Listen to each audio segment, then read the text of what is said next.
घुटनों में भी दर्द आता है, कमर में भी दर्द आता है और सारी दवाइयाँ खा के ट्राई कर ली और समझ नहीं आ रहा है कि क्या करना है, ये कैसे ठीक होगा। कोई कह रहा है ऑपरेट करवा लो, कोई कह रहा है जो मालिशें करवा लो और कोई कह रहा है कि दवाइयाँ ही खाते रहो। अब समझ नहीं आ रही क्या करना है। आज की वीडियो में हम लोग डिस्कस करेंगे 6 ऐसी बेस्ट आसान एक्सरसाइज जो आप घर बैठे आराम सुकून से कर सकते हैं और वो फॉलो करेंगे तो आप बिल्कुल ठीक हो जाएंगे। अस्सलाम वालेकुम, मेरा नाम है डॉक्टर आबिया अरशद। मैं हूँ फिजियोथेरेपिस्ट, पेन मैनेजमेंट स्पेशलिस्ट। अच्छा, किसी को घुटने में दर्द आता है, किसी को कमर में दर्द आता है और वो अगर तो पहले से कोई एक्सरसाइज कर रहा है, घुटने की एक्सरसाइज करता है तो कमर में दर्द शुरू हो जाता है, कमर की एक्सरसाइज करता है तो घुटने में दर्द शुरू हो जाता है। पहली एक्सरसाइज हम करेंगे वो हमने करनी है बैक के लिए करनी है। मैंने ना पहले से वीडियो बनाया हुआ है कि भाई बैक के लिए कौन सी एक्सरसाइज करनी है, नी के लिए कौन सी एक्सरसाइज करनी है, लेकिन ये वीडियो में स्पेशल क्या है, ये वीडियो में हम दोनों की बात करेंगे ताकि आपके दोनों मसले एक साथ सॉल्व हो जाए और आपको ये प्रॉब्लम ना आए। पहली एक्सरसाइज हमारे पास बैक के लिए, उसको जो हम देखते हैं वो कैसे करना है। सबसे पहले आपने सीधा लेट जाना है। फर्स्ट एक्सरसाइज आएगी आपकी बैक के लिए, ठीक है। बैक के लिए जो आपने एक्सरसाइज करनी है उसको हम नी टू चेस्ट कहते हैं विलियमसन फ्लेक्शन कहते हैं। वो कैसे करना है, लेग आपने फोल्ड करनी है। फोल्ड करने के बाद जो हम नॉर्मल एक्सरसाइज कर रहे थे उसमें हम ऐसे करते हैं, ठीक है। होल्ड करते हैं, उसके बाद रिलैक्स करते हैं।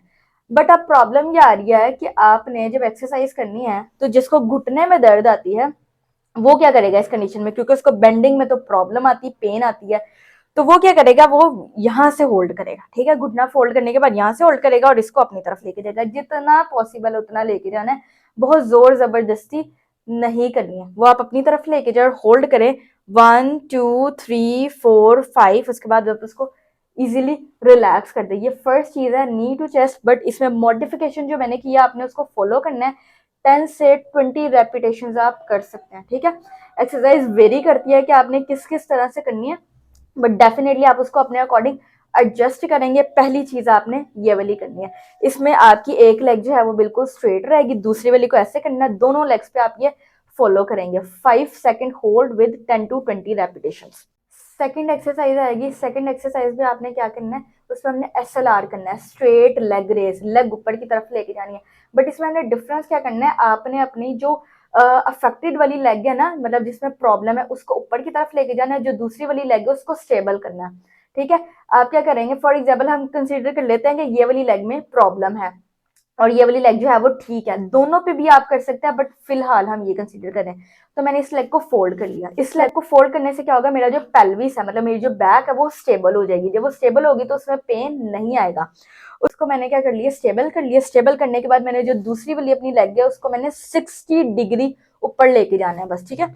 ऐसे 1 2 3 4 5, ठीक है। ये मैंने कर लिया। उसके बाद उसको क्या करना है, नीचे की तरफ ले आना है। इससे आपका बैक में भी पेन नहीं आएगा और आपकी जो नी होंगी वो भी स्ट्रेंथन होंगी। जो आपके क्वाड्स मसल्स हैं, जो फ्रंट ऑफ थाई के मसल्स होंगे, ये पार्टिसिपेट करेंगे, उनकी भी स्ट्रेंथनिंग हो जाएगी। तो इससे आपकी बैक और नी दोनों जो है ना वो ठीक हो जाएंगे। सेम एज दैट आपने इस वाले पे भी करना है। ये वाली लेग फोल्ड करेंगे तो इसको जो है ना वो ऊपर की तरफ ले जाएंगे। ये आप लोगों ने फॉलो कर लेना है और ये आपके पास है दोनों की एक्सरसाइज। उसके बाद हमारे पास आती है थर्ड एक्सरसाइज। जो आपके पास आती है थर्ड एक्सरसाइज, थर्ड एक्सरसाइज में आपने क्या करना है, आपको ऐसा ना एक रोलर जो है ना वो रिक्वायर्ड होगा। फोम रोलर कह लें, नी रोलर कह लें, ये आपको रिक्वायर्ड है। अगर आपके पास ये अवेलेबल नहीं है तो आप कोई बोल जो है ना, जेली बोल, वो भी यूज कर सकते हैं, या फिर आपके पास घर पे ही कोई सॉफ्ट कुशन अवेलेबल है, आप वो भी यूज कर सकते हैं। इसको हमने करना है क्या, इसको हमने प्लेस करना है अपनी नीज के नीचे, ठीक है। ये बिल्कुल आपने नीचे की तरफ जो है ना ये रख लेना है। ये रखने के बाद आपने इसको नीचे को प्रेस करना है, ठीक है। आपने नी प्रेस करना है। दूसरा वाला आप जो है ना लेग को फोल्ड कर लेंगे ताकि आपका पेल्विस जो है ना वो स्टेबल रहे। आपने देखना है कि आपकी बैक को सपोर्ट मिलनी जरूरी है, ठीक है, वरना आपको पेन स्टार्ट हो सकता है। तो हमने पेन को अवॉइड करना है, वो होने ही नहीं देना और दोनों को साथ में जो है वो पार्टिसिपेट करवाना है। ये आपके पास एक स्टेबल आ गया। दूसरा आपने क्या किया, इस तरह से रख लिया और यहाँ पे ना बिल्कुल नीचे जोर लगाना है। जब आप जोर लगाएंगे तो आपका ना पाँव उठना नहीं चाहिए, ठीक है, ये जोर। अब एक कोई क्या करता है, अगर ये स्टार्ट करता है ना, उसको स्टार्टिंग में इस पर पेन आने लग जाती है। उसकी रीजन ये होती है कि वो ना इस पर बहुत ज्यादा प्रेशर अप्लाई करते हैं, ठीक है। और आपने बहुत ज्यादा जो है वो प्रेशर अप्लाई नहीं करना। आपने जब स्टार्ट करना है तो इतना प्रेशर होना चाहिए जो इजीली आप बियर कर सकते हैं। ये प्रेस किया 1 2 3 4 5 और उसके बाद उसको रिलैक्स कर देना है। ये आपका जो होगा ना वो बहुत इजीली हो जाएगा, पाँव भी नहीं उठना चाहिए और आपके पेल्विस भी नहीं जो है वो उठना चाहिए। और आप इसकी भी 10 से 20 रेपिटेशंस कर सकते हैं।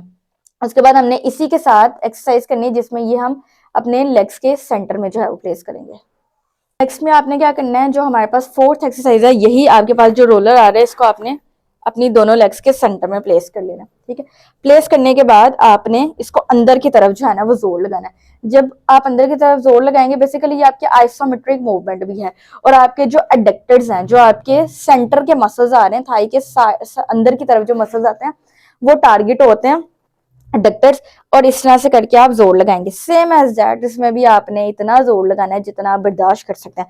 1 2 3 4 5 एंड देन आपने क्या कर देना है, रिलैक्स कर देना है। और इसकी भी आप 10 से 20 रेपिटेशन अपने अकॉर्डिंग सेट कर सकते हैं। तो आपकी फिफ्थ एक्सरसाइज है, उसमें आपने वास्टस मीडियलस ओब्लीक मसल्स की स्ट्रेंथनिंग करवानी। वो बहुत ज्यादा जरूरी होती है, वो नी का मसल्स होता है, क्वाड्स का पार्ट है।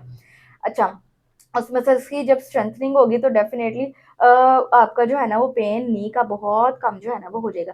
ये उन लोगों के लिए भी बहुत ज़्यादा अच्छा होता है जिनको क्या कहते हैं ऑस्टियोआर्थराइटिस, पैटेलोफेमोरस पेन सिंड्रोम वाली कंडीशन आ रही है या जिनको नी स्ट्रेंथनिंग रिक्वायर्ड है, उनके लिए बहुत ज़्यादा इफेक्टिव है। वीएमओ मसल जो होता है ना वो बहुत स्ट्रांगली वर्किंग करेगा, तो भाई आपके बहुत सारे प्रॉब्लम सॉल्व हो जाएंगे।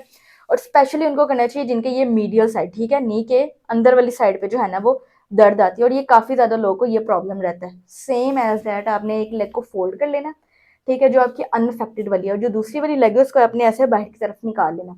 जब आप बाहर की तरफ निकालेंगे ऊपर की तरफ लेके जाना है, और यहाँ पे आपको प्रॉपर एक फील आएगा। ये आपने मूवमेंट जो है ना वो करनी है सेम 1 2 3 4 5 एंड देन आपने इसको रिलैक्स कर देना है।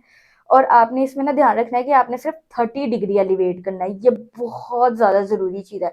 मैंने आपको बताया है कि कितना कितना आपने एलिवेट करवाना है, किस किस तरह से करवाना है, तो आपने याद रखना है। यहाँ पे मैं बता रही हूँ कि आपने सिर्फ 30 डिग्री तक एलिवेट करवाना है, तभी आपको जो है ना वो फील आएगा। जो आपके पास 6 और सबसे लास्ट एक्सरसाइज है, बहुत ज़्यादा आसान है। उसमें आपने क्या करना है, नॉर्मल आपने बैठ जाना है, बैठने के बाद ये आपने ऐसे टांगे हिलानी है।